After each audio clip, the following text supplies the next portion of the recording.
morning, or depending on when you're watching this, good afternoon, good evening, or good night. My name's Ross, and as always told, out of Voice of Radio.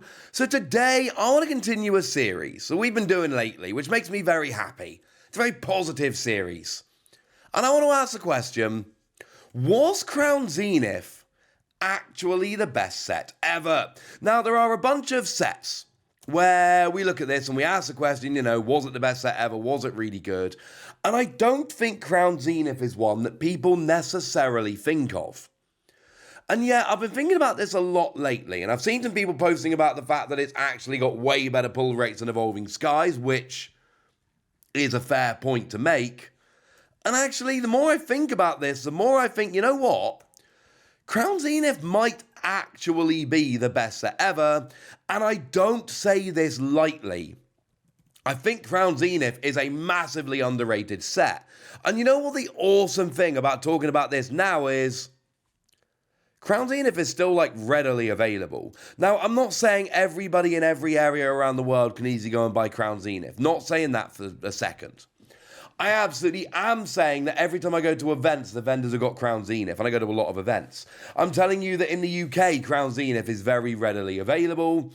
And actually, yeah, this is a pretty cool set. Because the other thing is, it is a set which actually has a lot of hits. Because we've got the regular set, and we've got the Galarian Gallery. Now, I will say that in the regular set for Crown Zenith, the big hits are not that big.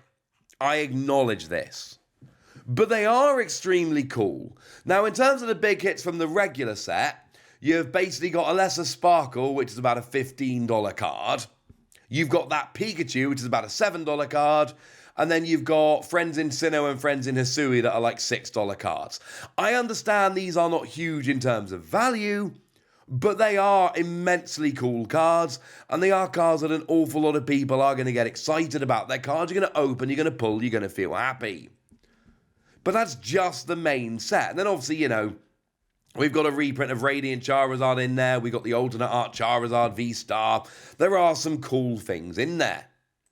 But the Galarian Gallery, which is your kind of extra set, the mini set within the set, the one where if you get lucky, there's one in your pack.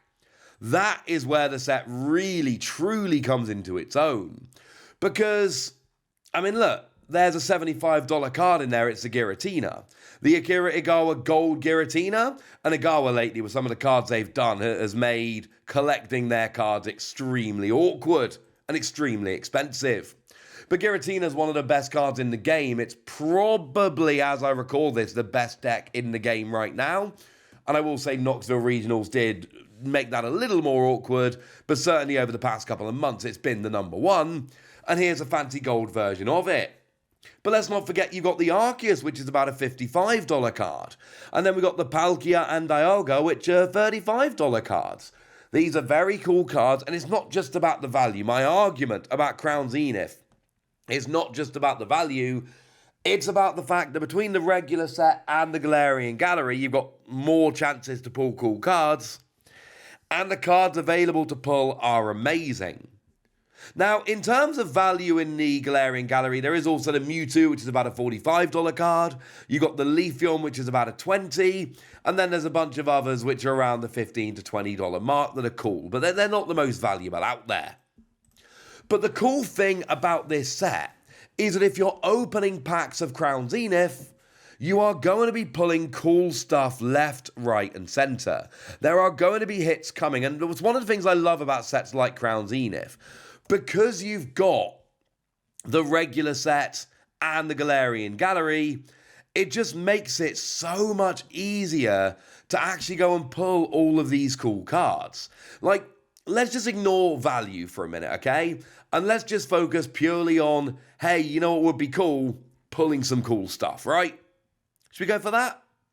Because actually, if all we're doing is looking at pulling some cool stuff, Crown Zenith is amazing. In the Galarian Gallery, let's look at some of these cards. The Glaceon. Anyone want to argue that's not a ridiculous, stunning card? No, of course you don't. That's ridiculous. The Hisuian Zoroark V-Star. Now, I know artwork-wise, it's a little bit different, So not everybody is going to be a gigantic fan of it. Some people are going to love it. Some people are going to be like, nah, it's not really for me. It's not the point. It's there. Raihan signing a Pokeball is amazing. We've got the Adamant and Irida with their crew, which I know a lot of people are very excited about.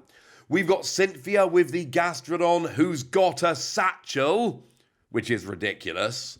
One of my favourites is the Hisuian Samurott, which I think is absolutely stunning. And while I'm talking about my favourites, I have to mention the Okacheke Hooper.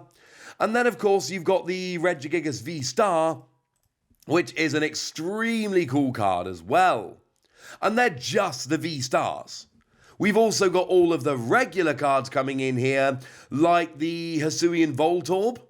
Stunning Hyganasuke artwork. That's one I'm a huge fan of. And honestly, there's like a million. There's the Numel, which is actually a Ditto. The Bibarel by a Melakar. And obviously we've then got the Pikachu, which is one of those 9 cards that makes a picture card. So you can collect them and make a little picture in your binder. Everything about this is awesome. And to go back to Regigigas V-Star, remember that's a brand new card in this set. And there aren't that many, but there are some cool exclusive cards. We've got, of all things, Simicia V-Star. Yeah, got a V-Star and it's exclusive to this set. Weird, yeah. But it's in there. We got Kyogre V, which is a brand new card. We got Rotom V-Star, which comes in here as a brand new card. Hatterene V Max. I believe these are brand new cards. There's a new Zacian and a new Zamazenta. And even when you're not pulling... Oh, and the Greedent. Look at the artwork on that. Greedent, ladies and gentlemen, is one of the most adorable cards I've ever seen.